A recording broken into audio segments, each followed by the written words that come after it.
menyumbangkan pencapaian tambah pada kempen Piala Dunia di Bihar, India bulan apa yang tengah nyelung ni? Apa tengah selung? masih tambah dalam perlawanan dalam Dewan Pasar dan Air tahun 2025. Ini tulang yang bagi kau ni. Mengatasi Johor 4-1. Ini tulang.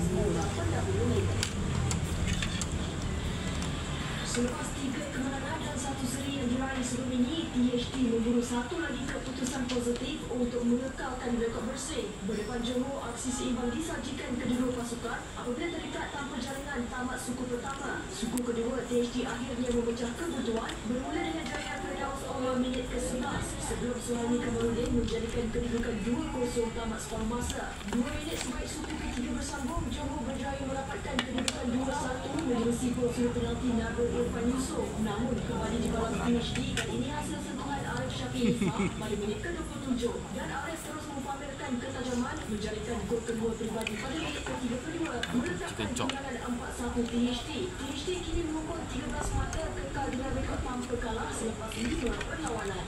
Landscape kita akan menentang pasukan NDM. So kita akan yang pemain-pemain akan tetap konsisten dengan permainan yang sama dan akan terus mengumpul 3 mata penang. Ini adalah beberapa langkah susulan yang dipertimbang Yayasan Kebajikan Kaki Kebangsaan Yakin untuk membantu bekas jaga berjalan kaki negara yang juga pemenang Piala Masukan Commonwealth 1998 di Sarabada. Yakin melihat keperluan berkenaan dari sudut proses kawatan dan juga kerjaya kejurulatihannya.